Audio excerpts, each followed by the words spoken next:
राधे राधे दोस्तों। श्री कृष्ण भगवान के चरणों में शीश झुकाओ, श्रद्धा भाव से पूजो हरि, मन वांछित फल पाओ। कार्तिक मास में तीसरा अध्याय। सत्यभामा ने कहा कि हे प्रभु, आप सभी काल में व्यापक हैं और सभी काल आपके सामने एक समान है। फिर भी यह कार्तिक का महीना इतना अधिक महत्वपूर्ण क्यों है? आप सभी तिथियों में एकादशी और सभी मासों में कार्तिक को अपना प्रिय क्यों कहा है? इसका कारण बताइए। भगवान श्री कृष्ण ने कहा कि हे भामिनी, तुमने बहुत ही अच्छा प्रश्न किया है। मैं इसका उत्तर देता हूँ, ध्यानपूर्वक सुनो। इसी प्रकार एक बार राजा वेन के पुत्र ने नारद जी से प्रश्न किया था, जिसका उत्तर नारद जी देते हुए कार्तिक मास की महिमा बताते हुए कहा कि हे राजन, एक बार शंखचूड़ नामक का एक राक्षस बड़ा ही बलवान और शक्तिशाली था। वह अत्यंत दुराचारी और अत्याचारी हो गया था। उसके अत्याचारों से तीनों लोकों में त्राही त्राही मच गई थी। उस शंखासुर ने देवलोक में निवास करने वाले देवता पर विजय प्राप्त कर इंद्र आदि पर विजय प्राप्त कर लिया था और यमलोक के अधिकारों को छीन लिया। उनके डर से समस्त देवता अपने परिवार के साथ सुमेरु की गुफा में छिपे रहे। तत्पश्चात इस बात की सूचना जब शंखासुर को लगी कि सारे देवता गुफाओं में प्रसन्नतापूर्वक अपने जीवन बिता रहे हैं, तो वो इस सोच में पड़ गया कि देवताओं के पास जरूर कोई दिव्य शक्ति है, जिनके प्रभाव से वे इतने शक्तिशाली बने हुए हैं।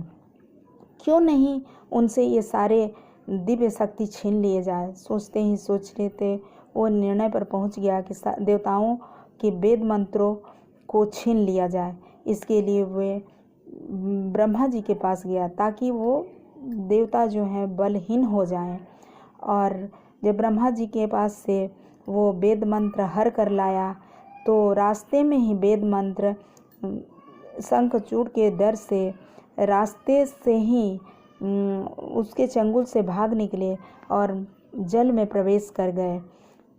उससे बीज मंत्र नहीं मिले और ना ही वेद मंत्र मिले। जब शंखचूड़ को ये पता चला कि जल में प्रवेश कर गए, तो वो भी सागर में प्रवेश कर गया, परंतु उसे निराशा हाथ लगी। उसी समय ब्रह्मा जी देवताओं के साथ विष्णु के पास पहुँचे और उन्हें गहरी निद्रा से जगाने के लिए गाने बजाने लगे और धूप गंध आदि से बारंबार पूजने लगे। धूप दीप नैवेद्य अर्पित करने लगे। धूप दीप नैवेद्य अर्पित किए जाने पर भगवान की निद्रा टूटी और वे देवताओं के हित ब्रह्मा जी को अपनी पूजन करता देख बहुत ही प्रसन्न हुए। उन्होंने कहा कि आप लोगों के मंगलाचरण से बहुत ही अभीष्ट हुआ। आप लोग वरदान मांगिए, मैं आपको वरदान अवश्य दूंगा।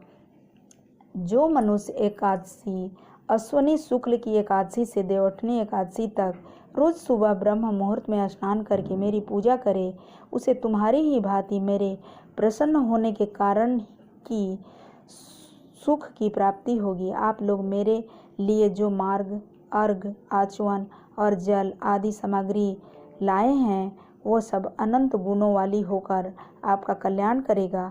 शंखासुर के द्वारा हरे गए सारे वेद जल में हैं, अतः मैं सागर पुत्र शंखासुर का वध करके वेद मंत्र बीज मंत्र लाए देता हूँ।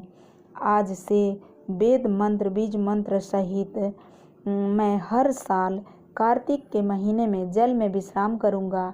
अब मैं मत्स्य रूप धारण करके जल में जा रहा हूँ और सभी देवता मुनिवर मेरे साथ जल में आओ।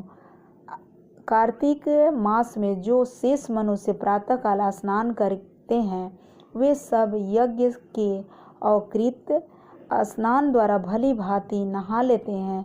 हे देवेंद्र, कार्तिक मास में ऐसे व्रत करने वाले को सब प्रकार से धन्य धान पुत्र पुत्री देते रहना और उनकी सभी आपत्तियों से रक्षा करना। हे धनपति कुबेर, तुम मेरी आज्ञानुसार उनकी धन्य धान की उन्नति करना, क्योंकि इस प्रकार आचरण करने वाला मनुष्य मेरा रूप धारण करके मुक्त हो जाता है। जो मनुष्य जीवन से मृत्यु तक इस व्रत को करता है, वो आप लोगों का भी पूजनीय है। कार्तिक शुक्ल पक्ष की एकादशी तिथि को तुम लोगों ने मुझे जगाया है, इसलिए यह तिथि मेरे लिए अत्यंत माननीय है और प्रिय है। अतः हे देवता, इस प्रकार व्रत करने वाले जो भी हैं वो मेरा सानिध्य प्राप्त कर लेते हैं। इन व्रतों को करने से जो फल मिलता है वो अन्य व्रतों से नहीं मिलता। प्रत्येक मनुष्य को कार्तिक महात्म्य और एकादशी की कथा सुनते हुए नियमों का पालन करना चाहिए। ओम नमो भगवते वासुदेवाय। तीसरा अध्याय समाप्त हुआ। जय राधा कृष्ण।